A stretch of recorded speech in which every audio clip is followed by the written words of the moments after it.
लोकसभा चुनाव का आगाज हो चुका है। चुनाव की तारीख की घोषणा हो चुकी है। देश भर में 7 चरणों में चुनाव होना है। झारखंड के दुमका सहित राजमहल एवं गोड्डा संसदीय सीट के लिए चुनाव के अंतिम चरण में 1 जून को मतदान होगा। दुमका संसदीय सीट से भाजपा के उम्मीदवार सुनील सोरेन होंगे।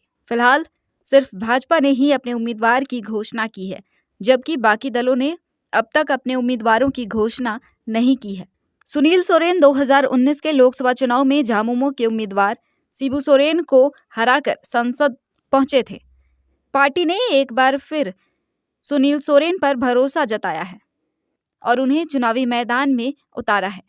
चुनाव को लेकर प्रशासनिक तैयारियों की बात करें तो 1 जून को होने वाले लोकसभा चुनाव को लेकर दुमका जिले में इस बार 1157 मतदान केंद्र बनाए गए हैं, जिसमें 449 संवेदनशील मतदान केंद्र शामिल हैं।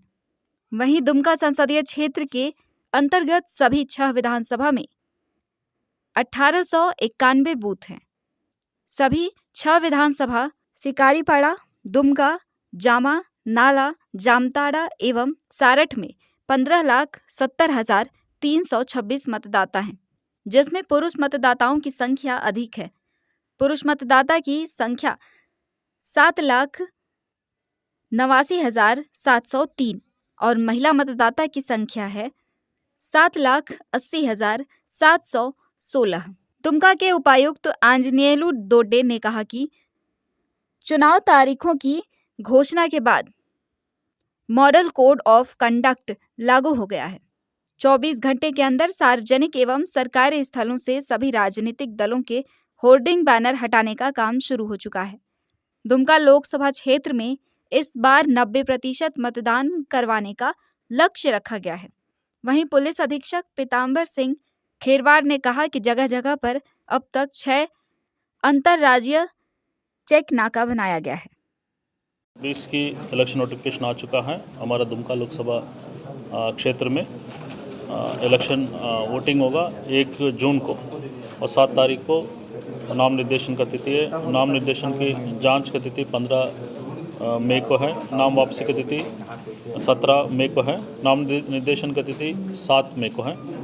मतदान की तिथि 1 जून और काउंटिंग होगा 4 जून को।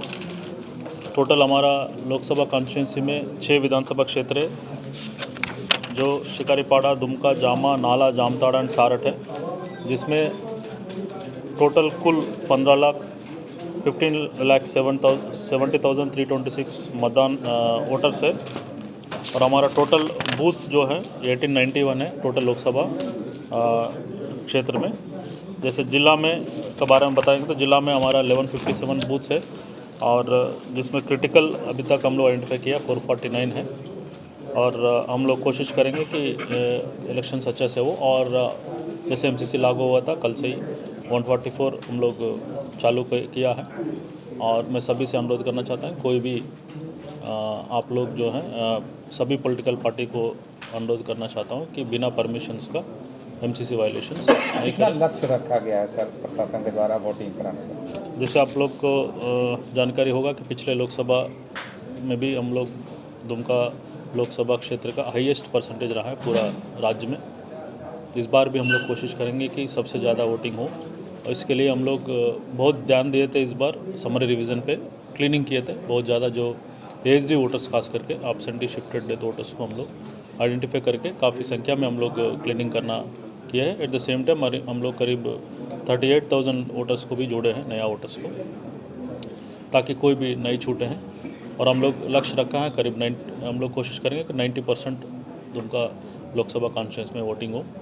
और अभी भी यदि किसी का नाम छूट गया तो अभी भी फॉर्म 6 के द्वारा आप लोग अप्लाई कर सकते हैं। क्या ऐसे लोग भी हैं जो 85 साल के ऊपर है, उसके लिए क्या व्यवस्था की है?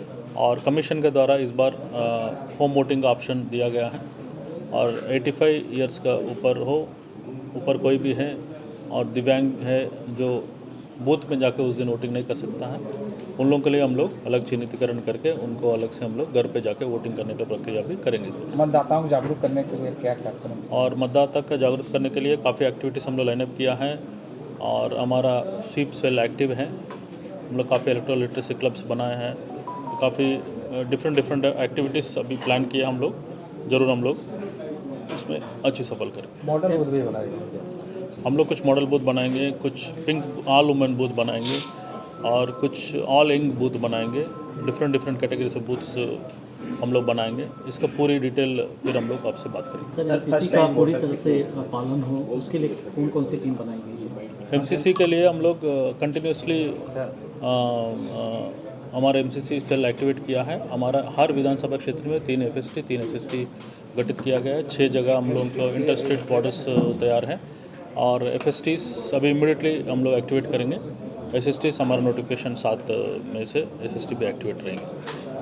Thank you.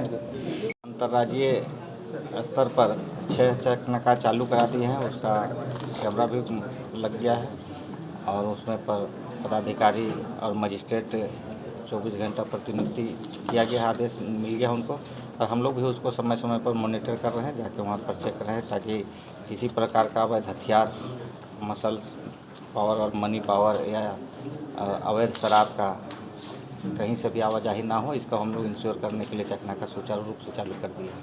ये सर जो नक्सल प्रभावित बूथ है उसमें सुरक्षा के किस तरह के इंतजाम किए जाए? नक्सल बूथ जो हैं जिसको हम लोग आइडेंटिफाई कर रहे हैं, वर्तमान समय में गतिविधि की सूचना नहीं मिली लेकिन सूचना का संकलन कर रहे हैं और वैसे बूथ जो दूर और नक्सल प्रभावित रहे हैं उसको नक्सल कैटेगरी में हम लोग रख के उसको अलग से इंडक्शन और डी इंडक्शन प्लान और उसमें फोर्स का डिप्लॉयमेंट हम लोग उसका स्पेशली उसको किया जा रहा है हम लोग को और उसका गाइडलाइन भी है।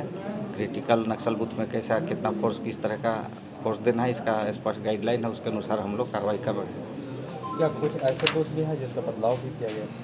बूथ का अभी तक बदलाव नहीं है। किसी बिल्डिंग का अगर खराब है, टूटा फूटा है, उसे एक्सरसाइज किया है कि सिर्फ बिल्डिंग शिफ्ट हो रहा है। अभी तक बूथ का हम लोग को सूचना नहीं है।